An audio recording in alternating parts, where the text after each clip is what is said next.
اعوذ باللہ من الشیطان الرجیم بسم اللہ الرحمن الرحیم الحمد للہ الذی جعل کمال دینہ و تمام نعمتہ بولایت علی بن ابی طالب علیہ السلام والصلاۃ والسلام علی سید الانبیاء المرسلین وعلی طیبین الطاہرین المعصومین اما بعد وقد قال اللہ تبارک و تعالی فی محکم قرآن المجید بسم اللہ الرحمن الرحیم قل ما یعبأ بکم ربی لولا دعاؤکم وقد کذبتم فسوف یکون لزاما۔ ناظرین محترم، السلام علیکم ورحمۃ اللہ وبرکاتہ۔ ماہ مبارک کا بابرکت مہینہ الحمدللہ اثر انداز سے گزر رہا ہے۔ اسی مہینے میں ہم نے جو سلسلہ دروس رکھا ہے اس سے آج 5واں درس آپ عزیزان کی بارگاہ میں حاضر ہے۔ گزشتہ جو ہے 4 درسوں میں 2 درس قرآن کے متعلق تھے اور 2 درس ماہ رمضان کی فضیلت کے متعلق تھے۔ سورہ مبارک فرقان آیت نمبر 77 میں پروردگار عالم ارشاد فرماتا ہے کہ اے پیغمبر آپ کہہ دیجئے کہ اگر تمہاری دعائیں نہ ہو تو میرے پروردگار کو بھی تمہاری کوئی پرواہ نہیں ہے، کیونکہ تمہارا ماضی اچھا نہیں ہے، اس کے رسول کی یقیناً تم نے تکذیب کی ہے، بس عنقریب تمہارے جھٹلانے کا عذاب تمہارے دامن گیر ہوگا۔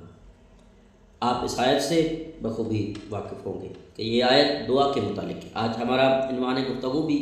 دعا کے متعلق ہے۔ دعا جو ہے وہ ایک اہم رکن ہے اسلام کا، جو دعا کی تاکید خداوند متعال نے کی ہے، انبیاء نے، ائمہ تمام نے کی ہے۔ جو یہ میں نے سرنامہ کلام میں آیت سورہ فرقان کی آیت نمبر 77 تلاوت کرنے کا شرف حاصل کیا۔ اس میں کلمہ ابا اس کی معنی یہ ہے وزن اور سنگینی کی معنی ہے، اور جملہ ما یعبأ بکم ربی یعنی خداوند تمہارے لیے کسی وزن اور ارزش کا قائل نہیں ہے مگر تمہاری دعا اور عبادت کے سائے میں۔ البتہ کلمہ دعاؤکم کے لیے 2 طرح کی معنی بیان ہوئی ہے، ایک تضرع و زاری و راز و نیاز اور دعا کرنا جو خداوند عالم کی عنایت اور لطف خاص ہے، جیسا کہ حدیث میں بیان ہوا ہے کہ جو شخص اہل دعا اور راز و نیاز ہو وہ ہلاک نہیں ہوگا۔ اس لیے اس گروہ سے جو اہل دعا اور اہل راز و نیاز نہیں ہے شکایت کرتا ہے کہ تم لوگوں نے حق کو جھٹلایا اور دعا و مناجات کرنے کے بجائے بتوں، ہوائے نفسانی، طاغوتوں کے پیچھے چلے گئے، بس اس کا انجام ضرور دیکھو گے۔ عزیزان، دعا کی جو ہے دوسری معنی پروردگار عالم کا لوگوں کو بلانا اور دعوت دینا ہے، کیونکہ سنت الہی لوگوں کو حق کی دعوت دینا اور ان پر اتمام حجت کرنا ہے۔ وہ چیز جو انسان کو برتر اور ارزش مند موجود بناتی ہے وہی خداوند عالم کی دعوت کا قبول کرنا ہے، لیکن تم لوگوں نے دعوت کو قبول نہیں کیا اور اسے جھٹلایا، بس تم سے کسی خیر و نیکی کی کوئی امید نہیں ہے اور تم اپنے عمل کے انجام کو پہنچو گے۔ خداوند متعال ایک مقام پر فرماتا ہے وما خلقت الجن والانس الا لیعبدون، اور میں نے جن و انس کو صرف اپنی عبادت کے لیے پیدا کیا ہے۔ اور اس آیہ کریمہ میں فرماتا ہے اگر انسان کی دعا اور راز و نیاز نہ ہوتی تو اس کی کوئی ارزش اور قدر و قیمت نہ تھی، بنابراین دعا عبادت کی روح اور مغز ہے۔ جی ہاں، باوجود اس کے کہ خداوند ہر چیز کو جانتا ہے لیکن دعا کرنا ہمارا وظیفہ ہے۔ جو دعا جہاں بھی اور جس وقت بھی ہو مفید ہے، کیونکہ خداوند متعال فرماتا ہے میں نزدیک ہوں فإنی قریب، اور اگر کبھی اس کا قہر و غضب ہمارے دامن گیر ہوتا ہے تو یہ ہمارے خداوند عالم سے دوری کے سبب ہے کہ جو گناہوں کی وجہ سے وجود میں آتی ہے۔ دعا جو ہے مومن کا اسلحہ قرار دیا گیا ہے۔ دعا کرنے والے پر خدا کی ایک خاص عنایت ہے۔ سورہ مبارکہ بقرہ آیت نمبر 186 میں پروردگار ارشاد فرماتا ہے وَإِذَا سَأَلَكَ عِبَادِي أَنِّي فَإِنِّي قَرِيبٌ أُجِيبُ دَعْوَةَ الدَّاعِ إِذَا دَعَانِ فَلْيَسْتَجِيبُوا لِي وَلْيُؤْمِنُوا بِي لَعَلَّهُمْ يَرْشُدُونَ کہ اے پیغمبر صلی اللہ علیہ وآلہ وسلم، جب میرے بندے آپ سے میرے بارے میں سوال کریں تو آپ کہہ دیجئے یقیناً میں ان سے قریب ہوں۔ دعا کرنے والے کی دعا کو جب وہ مجھے پکارتا ہے سنتا ہوں، بس مجھ سے ہی طلب پہ قبولیت کرے اور مجھ پر ایمان لے آئے، شاید کہ وہ رشد و ہدایت پا جائے۔ دعا کرنے والا اس قدر پروردگار عالم کا مورد لطف و عنایت قرار پاتا ہے کہ اس آیہ کریمہ میں خداوند عالم اپنے بندے پر اپنے لطف و عنایت کے بارے میں اپنے آپ سے 7 مرتبہ تعبیر کرتا ہے، اور جب میرے بندے میرے بارے میں سوال کریں تو آپ ان سے کہہ دیں کہ میں خود ان سے قریب ہوں، اور جب بھی وہ مجھے پکارتے ہیں میں خود ان کی دعائیں سنتا اور مستجاب کرتا ہوں، بس وہ میری دعوت کو قبول کریں اور مجھ پر ایمان لے آئیں۔ یہ محبت آمیز تعلق اور ارتباط اس صورت میں ہے جب انسان خداوند عالم کے ساتھ مناجات اور راز و نیاز کرنا چاہے۔ سوال: کیوں بعض اوقات ہماری دعائیں مستجاب نہیں ہوتی؟ یعنی ہم دعا اکثر مانگتے رہتے ہیں مختلف جگہوں پر، حتیٰ کہ ائمہ معصومین کے حرم میں جا کر یا کسی اور جگہ، کسی مجلس میں، کسی اہم جگہ پر یا کسی بھی جگہ پر ہم کبھی بھی دعا مانگتے ہیں لیکن مستجاب نہیں ہوتی۔ آخر وجہ کیا ہے کہ دعا مومن کی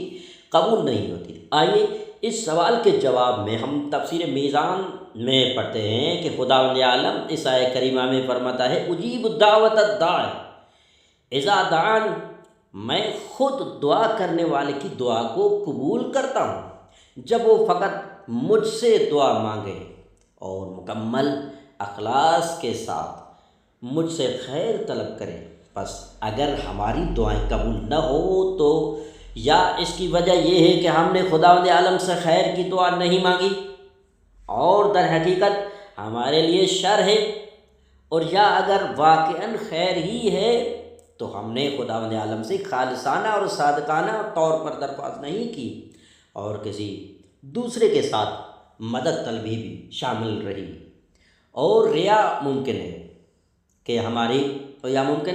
کہ ہماری دعا کا قبول کرنا خود ہماری مصلحت میں نہ ہو، جیسا کہ روایت کے مطابق اس صورت میں ہے کہ اس دعا کے بجائے بلائیں اور آفات ہم سے دور ہو جاتی ہیں،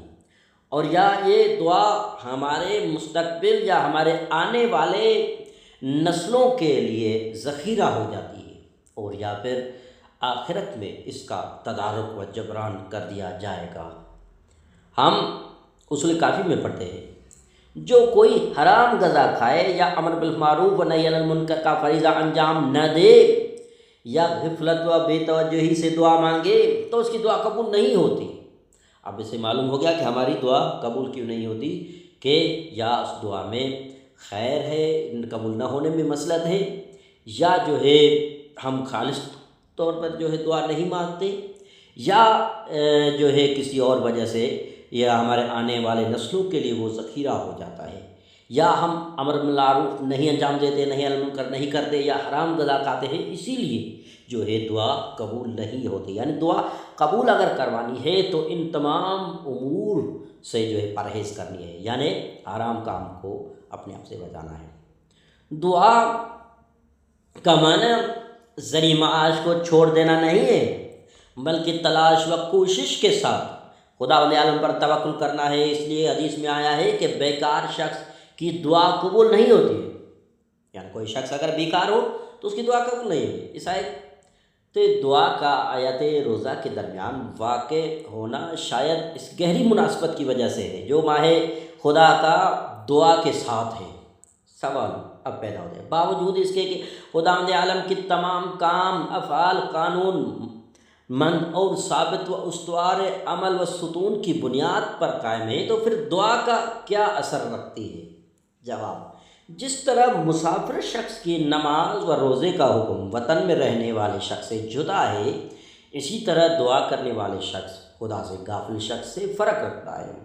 اور خداوند عالم کی سنت پہلے شخص پر لطف کرنا ہے نہ کہ دوسرے پر۔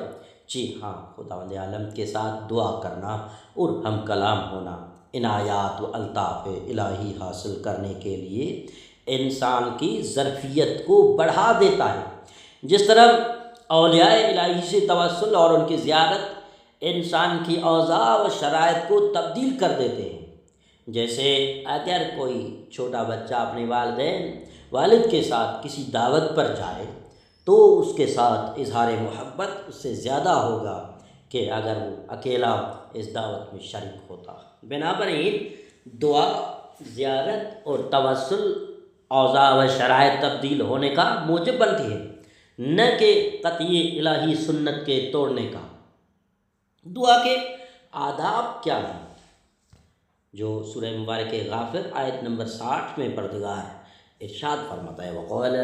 ربکم ادعونی استجب لکم ان الذین یستکبرون عن عبادتی سیدخلون جہنم داخرین۔ اور تمہارے پروردگار نے فرمایا ہے مجھ سے دعا کرو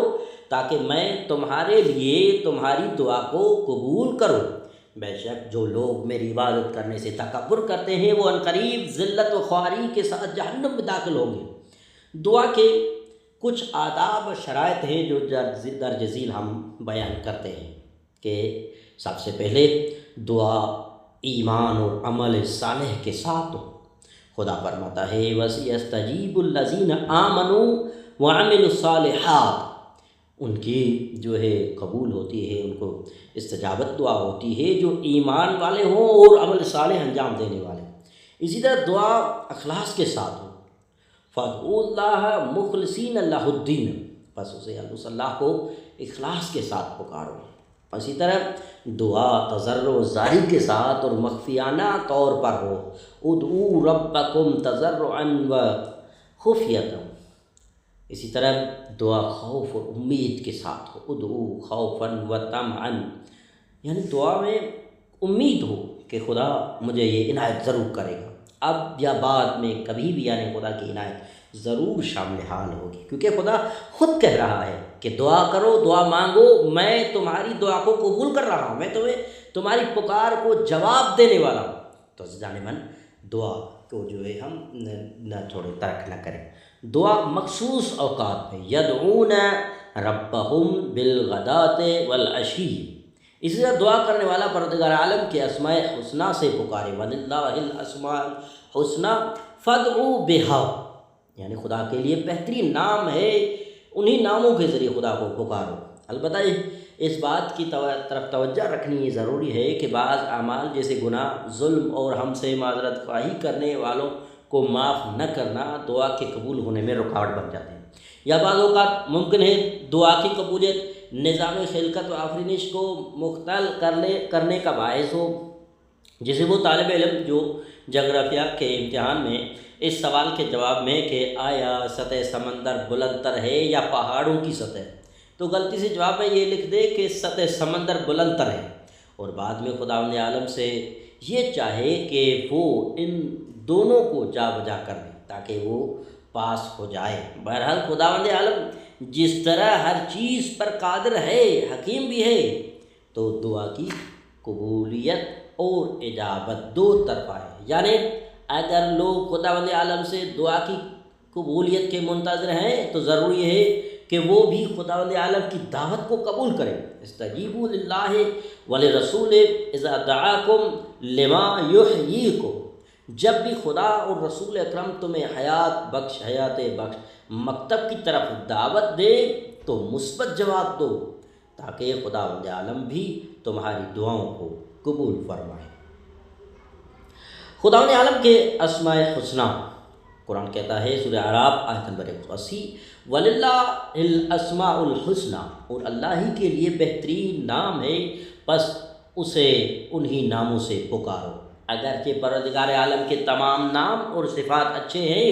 اور خداوند عالم ان تمام کمالات کا مالک ہے کہ جن کو شمار نہیں کیا جا سکتا، لیکن روایات میں 99 ناموں پر اعتماد کیا گیا ہے، اور جو شخص خداوند عالم کو ان ناموں سے پکارے تو اس کی دعا مستجاب ہوتی ہے۔ 99 نام جو ہے تمام کتب میں خصوصاً قرآن مجید کے ابتدا میں وہ بیان کیے گئے ہیں، وہ آپ ضرور ان ناموں کو پڑھیں، ان ناموں کی پڑھنے کی بڑی برکت ہے۔ ان ناموں کے ذریعے خدا کہتا ہے مجھے میرے نام اچھے ہیں اور مجھے میرے ناموں سے ہی پکارو۔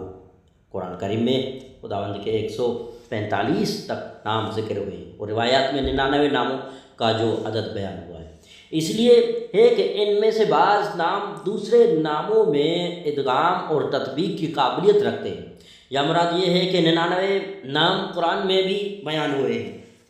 نہ یہ کہ فقط 99 ہی نام ہوں۔ بعض روایات میں دعاؤں جیسے جو دعائے جشن کبیر میں خداوند عالم کے لیے دوسرے نام بھی ذکر ہوئے ہیں۔ البتہ پروردگار عالم کے